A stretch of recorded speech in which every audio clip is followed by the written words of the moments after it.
ಎಲ್ಲರಿಗೂ ಗೌರಿ ಗಣೇಶ ಹಬ್ಬದ ಶುಭಾಶಯಗಳು. ಸೊ ಇವತ್ತು ಮತ್ತಷ್ಟು ಡೀಪಾಗಿ ಫೋರಾಮ್ ಎಕ್ಸಸೈಸ್ ಬಗ್ಗೆ ಕಲಿಯೋಣ. ಸೊ ಲಾಸ್ಟ್ ಟೈಮು ತುಂಬ ಸಿಂಪಲ್ಲಾಗಿ ಫೋರಾಮ್ ಎಕ್ಸಸೈಸ್ ಹೇಳ್ಕೊಟ್ಟಿದ್ದೆ. ಸೊ ಈ ಚಾಪ್ಟರ್ನ ಇನ್ನೂ ಸ್ವಲ್ಪ ಡೀಟೇಲಾಗಿ ಎಕ್ಸ್ಪ್ಲೈನ್ ಮಾಡೋಣ ಅಂತ ಇದ್ದೀನಿ. ಸೊ ಫೋರಾಮ್ ಎಕ್ಸಸೈಸು ಹೇಳ್ಕೊಟ್ಟಿದ್ದೆ. ಸೊ ಸುಮಾರು ಜನ ಇದರಲ್ಲಿ ಮಿಸ್ಟೇಕ್ಸ್ ಏನು ಮಾಡ್ತಾರೆ ಅಂದರೆ, ಸೊ ಮೇನ್ಲಿ ನಮ್ಮ ಎಕ್ಸಸೈಸ್ ಯಾವುದೇ ನೀವು ಮಾಡಿ, ಸೊ ವ್ರಿಸ್ಟ್ ಅನ್ನೋದು ತುಂಬ ಇಂಪಾರ್ಟೆಂಟ್. ಸೊ ಈ ವ್ರಿಸ್ಟ್ ಎಕ್ಸಸೈಸಲ್ಲಿ ಸಾಕಷ್ಟು ಜನ ರಾಂಗಾಗಿ ಮಾಡಿದ್ಮೇಲೆ ಈ ವ್ರಿಸ್ಟ್ ಎಕ್ಸಸೈಸ್ ಕಾಮನ್. ಸೊ ಅದನ್ನು ತಡೆಯೋದಕ್ಕೆ ಹೇಗೆ ಏನು ಮಾಡ್ಬೋದು? ಸೊ ಒಂದು ಸತಿ ವ್ರಿಸ್ಟ್ ಪೇನ್ ಬಂತು ಅಂದರೆ ಸುಮಾರು ಎಕ್ಸಸೈಸ್ ನಿಮ್ಮ ಕೈಲಿ ಮಾಡೋಕ್ಕಾಗೋದಿಲ್ಲ. And first of all youngsters ಈಗ ಎನಿ ಫಿಸಿಕಲ್ ಆ್ಯಕ್ಟಿವಿಟೀಸ್ ಇರೋದ್ರಿಂದ ಈ ವ್ರಿಸ್ಟ್ ಮೂಮೆಂಟ್ಸೇ ಸುಮಾರು ಜನಕ್ಕೆ ಇಷ್ಟು ಹಿಂದೆ ಹೋಗೋದು, ಬೆಂಡಾಗೋದು ಮೂಮೆಂಟೇ ಇರೋದಿಲ್ಲ. So everything is very little. So wrist movement ಫುಲ್ಲಾಗಿ ಇನ್ಕ್ರೀಸ್ ಮಾಡೋದಕ್ಕೆ ಈ ಎಕ್ಸಸೈಸು ಸ್ವಲ್ಪ ಹೆಲ್ಪ್ ಮಾಡುತ್ತೆ. ಸೊ ಅದನ್ನು ಜಸ್ಟ್ ಫೋರಾಮ್ ಮಸಲ್ ಬಿಲ್ಡ್ ಮಾಡೋದಕ್ಕಷ್ಟೇ ಅನ್ನೋದನ್ನು ಮೈಂಡ್ ಸೆಟ್ಟಿಂದ ತೆಗಿಬೇಕು. So this is forearm exercise ಮಾಡಬೇಕು ಅಂದರೆ then you can add some heavy weights and barbell curl ಮಾಡ್ತಿರಲ್ಲ, ಸೊ ಅದೆಲ್ಲ ಎಕ್ಸಸೈಸ್ ಆಲ್ರೆಡಿ ಇರೋದು ಎಕ್ಸಿಸ್ಟಿಂಗ್ ಎಕ್ಸಸೈಸ್ ಆಗುತ್ತೆ. ನಿಮ್ಮ wrist movement, so try to focus not on the muscles. So ಇದರಲ್ಲಿ ನಿಮ್ಮ wrist improvement ಆಗೋದಕ್ಕೆ ತುಂಬಾ ಇಂಪಾರ್ಟೆಂಟು ಈ ಎಕ್ಸಸೈಸ್. ಸೊ ಇದರಲ್ಲಿ ಜಾಸ್ತಿ ವೆಯ್ಟ್ ಏನು ಹಾಕಬೇಡಿ. ಸೊ ವೆಯ್ಟ್ ಅಂದರೆ ಚಿಕ್ಕದು ಒಂದು 2 ಪ್ಲೇಟ್ಸು, ಸ್ಟೀಲ್ ಪ್ಲೇಟ್ಸ್ ಏನಿದೆ ಅದೊಂದು ಚಿಕ್ಕದು 2 ಪ್ಲೇಟ್ಸ್ ಹಾಕಿ. ಸೊ ಸುಮಾರು ಜನ ಇದನ್ನು ವೆಯ್ಟ್ ಜಾಸ್ತಿ ಹಾಕ್ಬಿಟ್ಟು ಅದನ್ನು ಮಾಡೋಕ್ಕಾಗ್ದರೆ ತಪ್ಪಾಗಿ ಮಾಡ್ತಾರೆ. ಸೊ ಇದರಲ್ಲಿ ಮಾಡಬೇಕಾದ್ರೆ ನಿಮ್ಮ ಇಂಟೆನ್ಷನ್ ಏನಿರಬೇಕು ಅಂದರೆ, ಇದರಿಂದ ನನಗೆ ಮಸಲ್ ಬಿಲ್ಡ್ ಆಗುತ್ತೆ ಅನ್ನೋದನ್ನು ಇರಬಾರ್ದು. ಇದನ್ನು ನಿಮ್ಮ increase of mobility of your wrist and strengthening of your wrist is very very important. So ಇದು ಶೋಲ್ಡರ್ಸ್ ತುಂಬ ಹೊತ್ತು ಹಿಂಗೆ ಮಾಡಿದ್ರೆ ಶೋಲ್ಡರ್ಸ್ ಪೇಯ್ನ್ ಬರುತ್ತೆ, ಅದು ಬರಬಾರ್ದು ಅಂತ ಇನ್ನೊಂದು ಅಬ್ಡೋಮೆನ್ ಬೆಂಚ್ ಮೇಲೆ ಕೈ ಇಟ್ಕೊಂಡು ಹೀಗೆ ಮಾಡೋದು. ಸೊ ಇದರಿಂದ ಏನಾಗುತ್ತೆ ಅಂದರೆ ನಿಮ್ಮ ಶೋಲ್ಡರ್ ಸ್ಟ್ರೆಂತೇ ಇಲ್ಲ. ಸೊ ಶೋಲ್ಡರ್ ಸ್ಟ್ರೆಂತ್ ಬಿಲ್ಡ್ ಮಾಡಬೇಕು ಅಂತಂದರೆ this also very good exercise. So imagine ಒಂದು 2 kilos plate you can't even hold and do it properly for 30 seconds ಕೂಡ ಮಾಡೋಕ್ಕಾಗ್ತಾಯಿಲ್ಲ. ಶೋಲ್ಡರ್ ಪೇಯ್ನ್ ಬಂದು ನೀವು ಕೊಲಾಪ್ಸ್ ಮಾಡ್ತಾಯಿದ್ದೀರಾ ಅಂತಂದರೆ ಶೋಲ್ಡರ್ಸು ನಿಮ್ಮದು ಮಸಲ್ ಎಷ್ಟು ವೀಕ್ ಇದೆ, ಸ್ಟೆಬಿಲಿಟಿ ಇಲ್ವಾ ಶೋಲ್ಡರ್ಸಲ್ಲಿ. ಸೊ ನೀವು ಪ್ಲ್ಯಾಂಕ್ ಮಾಡ್ತೀರಾ, 1 minute ಪ್ಲ್ಯಾಂಕ್ ಮಾಡೋದು ಒಂದು ಅಚೀವ್ಮೆಂಟು ಅಂತ ನೋಡ್ತೀರಾ. ಸೊ ಇಷ್ಟು ಚಿಕ್ಕ ವೆಯ್ಟಲ್ಲಿ ನೀವು 1 minute ನಿಮ್ಮ ಶೋಲ್ಡರ್ಸ್ನು ಡೆವಲಪ್ ಮಾಡಿ, ಪೇಯ್ನ್ ಬಂದರೆ ಬರಲಿ, ನಿಧಾನಕ್ಕೆ ಮಾಡ್ತಾ ಏನಾಗುತ್ತೆ ನಿಮ್ಮ ಶೋಲ್ಡರ್ಸ್ ಪೇಯ್ನು ಥ್ರೆಶೋಲ್ಡ್ ಇನ್ಕ್ರೀಸ್ ಆಗುತ್ತೆ, ಶೋಲ್ಡರ್ಸು ಸ್ಟ್ರಾಂಗ್ ಆಗುತ್ತೆ. So if you doing this, ಇವಾಗ ಫೋರಾಮ್ ಎಕ್ಸಸೈಸ್ ಮಾಡ್ತೀನಿ, ಸುಮಾರು ಜನ ಇದರಲ್ಲಿ ಮಾಡ್ತಾರೆ, ಎಷ್ಟು ವೈಡ್ ಇರಬೇಕು, ಇಷ್ಟು ಬಂದಮೇಲೆ ಇದನ್ನು ಹೀಗೆ ಮಾಡ್ತಾರೆ. ಇದು ನೋಡಿ, ಎಲ್ಲ ಕಂಟ್ರೋಲ್ ಮಾಡಬೇಕು, ನಿಮ್ಮ ಸ್ಪೀಡ್ ಕಂಟ್ರೋಲ್ ಇರಬೇಕು. ನೀವು ಚೆಕ್ ಮಾಡಬೇಕು, ನೀವು ಫಾರ್ಮ್ ಚೆಕ್ ಮಾಡಿ. ಎಲ್ಬೋಸ್ ತುಂಬ ಲಾಕ್ ಆಗಬಾರ್ದು, ಇಲ್ಲಿ ಸ್ಟ್ರೆಸ್ ಬೀಳಬಾರ್ದು, ಎಲ್ಬೋ ಸ್ವಲ್ಪ ಸಾಫ್ಟ್ ಆಗಿರಬೇಕು. ಸೊ ನೀವು ಮಾಡೋ ಅಷ್ಟೊತ್ತು ನಿಧಾನಕ್ಕೆ ಮಾಡಿ. ಸೆಕೆಂಡು ಇದು ಫೋರಾಮ್ ಎಕ್ಸಸೈಸ್ ಮಾಡೋಕ್ಕಾಗ್ತಾಯಿಲ್ಲ, ಶೋಲ್ಡರ್ ಜಾಸ್ತಿ ಪೇಯ್ನ್ ಬರ್ತಾ ಇದೆ ಅಂದರೆ ಇಮ್ಯಾಜಿನ್ ನಿಮ್ಮ ಶೋಲ್ಡರ್ಸ್ ಎಷ್ಟು ವೀಕ್ ಇದೆ ಅಂತ. ಶೋಲ್ಡರ್ಸು ವ್ರಿಸ್ಟು ವೀಕ್ ಇದ್ದರೆ ನಿಮ್ಮ ಮ್ಯಾಕ್ಸಿಮಮ್ ಎಕ್ಸಸೈಸ್ ನಿಮಗೆ ಮಾಡೋದಕ್ಕಾಗೋದೇ ಇಲ್ಲ. So try to build you strength in you shoulders. ಕೆಲವರು ಇದನ್ನು ವ್ರಿಸ್ಟ್ ವಾರ್ಮಪ್ಪು ಅಂತ ಮಾಡ್ತಾರೆ. ಜಿಮ್ಮಿಗೆ ಬಂದಮೇಲೆ ಸಾಕಷ್ಟು ಜನಕ್ಕೆ elbow pain, wrist pain, shoulder problems, ಇವು ಎಲ್ಲ ಪ್ರಾಬ್ಲಮ್ಸು ಜಿಮ್ಮಿಂದ ಶುರು ಆಗುತ್ತೆ. ಅದಕ್ಕೇನು ಕಾರಣ? ಜಿಮ್ ಪ್ರಾಬ್ಲಮ್ ಅಲ್ಲ. ನಾವು ಹೇಳಿಕೊಟ್ರು ಅದನ್ನು ಕರೆಕ್ಟಾಗಿ ಅರ್ಥ ಮಾಡಿಕೊಂಡು ನೀವು ಮಾಡೋದಿಲ್ಲ. ಎಷ್ಟು ಸತಿ ಅಂತ ಹೇಳ್ಕೊಡ್ತಾರೆ ಯಾರೇ ಆಗಲಿ, ಒಂದು ಸತಿ ಒಂದು ವಿಷಯ ಅಂತ ಹೇಳ್ಕೊಟ್ಟಾಗ ಕರೆಕ್ಟಾಗಿ ಫೋಕಸ್ ಮಾಡಿ ಅದನ್ನು ಕೇಳಬೇಕು. ನೆಕ್ಸ್ಟ್ ಟೈಮ್ ಆ ತಪ್ಪನ್ನ ನೀವು ಮಾಡಿದ್ರೆ ಅದನ್ನು ತಿದ್ದುಪಡಿ ನೀವು ಮಾಡಿಕೊಂಡು ನೀವು ಅದನ್ನು ಇಂಪ್ರೂವ್ ಮಾಡ್ಕೊಬೇಕು. ವ್ರಿಸ್ಟ್ ವಾರ್ಮ್ ಮಾಡಬೇಕಂದ್ರೆ ಜಸ್ಟ್ ವಿತೌಟ್ ಎನಿ ವೇಟ್ಸ್. ಇದು ವ್ರಿಸ್ಟ್ ವಾರ್ಮಪ್ ನಿಮಗೇನು ಆಗೋದಿಲ್ಲ. ಏನಕ್ಕಂದರೆ ಇದರಲ್ಲಿ ನಿಮಗೆ ಏನು ವೆಯ್ಟ್ಸ್ ಇಲ್ಲ, ಆ್ಯಡ್ ಆನ್ ಫೋರ್ಸ್ ಇರೋದಿಲ್ಲ. ಓಕೆ ನೋಡಿ, ಇದರಲ್ಲಿ ವೆಯ್ಟು 2 ಕಡೆ ಇರೋದ್ರಿಂದ ನೀವು ಫೋರ್ಸಾಗಿ ನೀವು ಮಾಡಿದಾಗ ಈ ಫೋರ್ಸ್ ಇನ್ನೂ ಅಡಿಷ್ನಲ್ ಲೋಡ್ ಬೀಳುತ್ತೆ ನಿಮ್ಮ ವ್ರಿಸ್ಟ್ ಮೇಲೆ.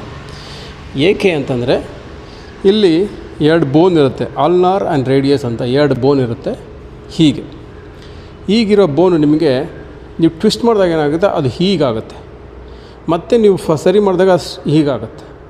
ಸೊ ಹೀಗಾಗಿ ಇಲ್ಲೊಂದು ಬೋನ್ 2 ಇರುತ್ತೆ. ನೀವು ಟರ್ನ್ ಮಾಡಿದಾಗ ಅದು ಎಕ್ಸ್ ಥರ ಆಗುತ್ತೆ, ಮತ್ತು ಸೀದಾ ಮಾಡಿದಾಗ ಅದು 2 ಬಿಟ್ಕೊಡುತ್ತೆ.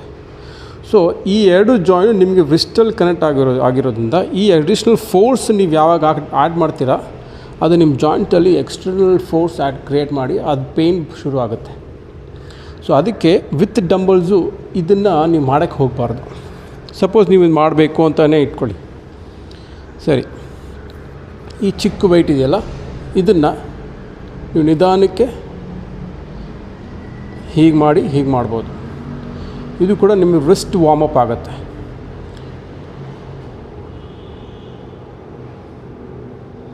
ಬಟ್ ಇದನ್ನು ನೀವು ಫೋರ್ಸ್ ಮಾಡಿ ಮಾಡಬಾರ್ದು. Everything is not fast, everything is slow and study. Okay, so ಇದನ್ನು ನೀವು ಮಾಡೋದ್ರಿಂದ ನಿಮಗೆ ಫೋರ್ ಆರ್ಮ್ ಮಸಲ್ಸು ಸ್ಟ್ರಾಂಗ್ ಆಗುತ್ತೆ, ವ್ರಿಸ್ಟು ಅಷ್ಟೇ ಸ್ಟ್ರೆಂಥನಿಂಗ್ ಆಗುತ್ತೆ. ಬಟ್ ಇದರಲ್ಲಿ there is no additional force is added. Okay, it's just a warm up. So arm wrestling ಮಾಡಲೇಬೇಕು ಅನ್ನೋರು ಹೀಗೆ ಇಟ್ಕೊಳ್ಳಿ, ಇಲ್ಲ ಅಂದರೆ ಇದ್ರ ಮಧ್ಯದಲ್ಲಿ ಈ ವ್ರಿಸ್ಟ್ನ ತಮ್ಮ ಮೇಲೆ ಇರುತ್ತೆ ಹೀಗೆ, ಆಯಿತಾ? ಸೊ ಫಸ್ಟು ಹೀಗೆ ತೊಗೊಳ್ಳಿ, ಗ್ರ್ಯಾಬ್ ಆ್ಯಂಡ್ ರೊಟೇಟ್. ಸೊ ಇದನ್ನು ಬೈಸಿಪ್ಸ್ ಥರ ಯೂಸ್ ಮಾಡೋಕ್ಕೋಗ್ಬಿಡಿ. You just keep it one place ಮಾಡಿದ್ಮೇಲೆ you just have to rotate. ಇದು ಅಡಿಷ್ನಲ್ ಆ್ಯಡ್ ಆಗುತ್ತೆ ಮಸಲ್ ಮೇಲೆ, but you can't do it faster. ಇದನ್ನು ನೀವು ಮಾಡ್ತೀನಿ, ಬೆಲ್ಟ್ ಹೀಗೆ ತೊಗೊತೀನಿ ಅಂತಂದರೆ ರೊಟೇಟ್ ಆ್ಯಂಡ್ ಡೌನ್ವರ್ಡ್ಸ್. ನಿಧಾನಕ್ಕೆ ಮಾಡಬೇಕು ಇದನ್ನು ಅಷ್ಟೇ.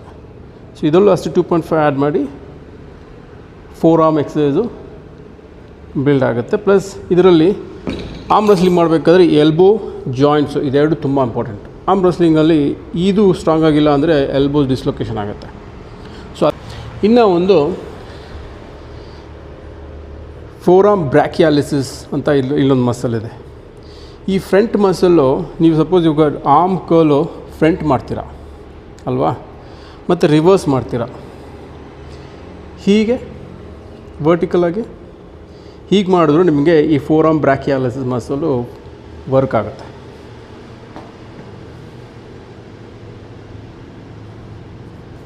ಇಲ್ಲಿದೆ ನೋಡಿ ಈ ಮಸಲ್ ಪ್ಲಸ್ ಈ ಮಸಲ್ ಮೇಲಿರೋ ಮಸಲ್. ಸೊ ಇದನ್ನು ಹೆಂಗೆ ವರ್ಕ್ ಮಾಡ್ಬೋದು? ಸೊ ಕೈ ಸ್ಟ್ರೈಟಾಗಿ ಇಟ್ಕೊಂಡು ಮುಂದೆ ಅಗಲ ಮಾಡೋಕ್ಕೆ ಹೋಗಬಾರ್ದು, ಸ್ಟ್ರೈಟಾಗಿ ಕ್ಲೋಸಾಗಿ ಇಟ್ಕೊಳ್ಳಿ. ಇದು ಜಸ್ಟ್ ಲಿಫ್ಟ್ ಮಾಡಿ ಕೆಳಗಡೆ ಮಾಡಿ ನಿಧಾನಕ್ಕೆ.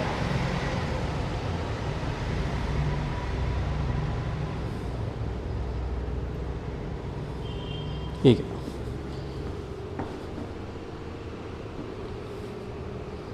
ಈ ವ್ರಿಸ್ಟ್ ಮೂಮೆಂಟು ಫೋಕಸ್ ಮಾಡಬೇಕು ನೀವು, ಆಯಿತಾ? ಸೊ ಇದರಲ್ಲಿ ವೆಯ್ಟ್ ನಿಮಗೆ ತುಂಬ ಈಸಿ ಆಯಿತು ಅಂತಂದರೆ 2 kilos ತೊಗೊಳ್ಳಿ. 2 kilos ತೊಗೊಂಡು ಸೇಮ್ ಎಲ್ಬೋ ಸ್ಟ್ರೈಟ್ ಆಗಿರಬೇಕು, ಆರ್ಮ್ಸ್ ಮುಂದೆ ಆಗಬಾರ್ದು, ಈ ಥರ ಆರ್ಮ್ಸ್ ಮುಂದೆ ಸ್ವಿಂಗ್ ಆಗಬಾರ್ದು, ಆರ್ಮ್ಸ್ ಹೀಗೆ ಇಟ್ಕೊಂಡು ಜಸ್ಟ್ ಲೆಫ್ಟ್. ಇದನ್ನು ಟ್ರೈ ಮಾಡಿ. ಸುಮಾರು ಜನಕ್ಕೆ, ಮ್ಯಾಕ್ಸಿಮಮ್ ಜನಕ್ಕೆ ಇದು ಇಷ್ಟು ಮೇಲೆ ಬರೋಕ್ಕೆ ಚಾನ್ಸೇ ಇಲ್ಲ. ಮಾಡಬೇಕಾದ್ರೆ ಆಗ್ತಾಯಿಲ್ಲ ಅಂತ ಸುಮ್ಮನೆ ಹೀಗೆಲ್ಲ ಸ್ವಿಂಗ್ ಮಾಡೋಕ್ಕೆ ಬಿಡಿ. ಸಾಕಷ್ಟು ಜನ ಫೋರ್ ಆರ್ಮ್ಸ್ ಯಾವ ಥರ ಮಾಡ್ತೀರಾ ಅಂದರೆ ಇದರಲ್ಲಿ ಇದನ್ನು ಫುಲ್ ಕೆಳಗಡೆ ಹೊರಗೂ ಬಿಡ್ತೀರ ಫೋರ್ ಆರ್ಮ್ ವ್ರಿಸ್ಟ್ನ. ಸೊ ಅದು ತಪ್ಪು. ಏನಕ್ಕಂದರೆ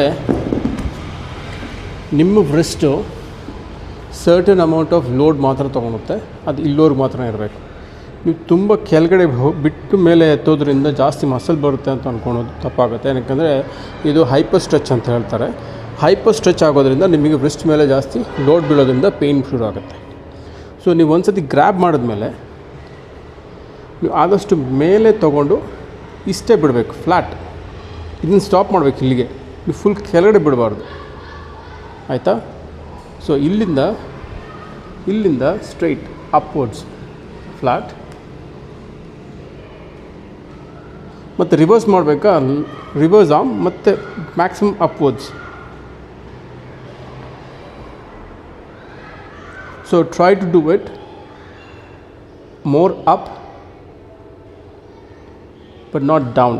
Okay, reverse from straight and upwards.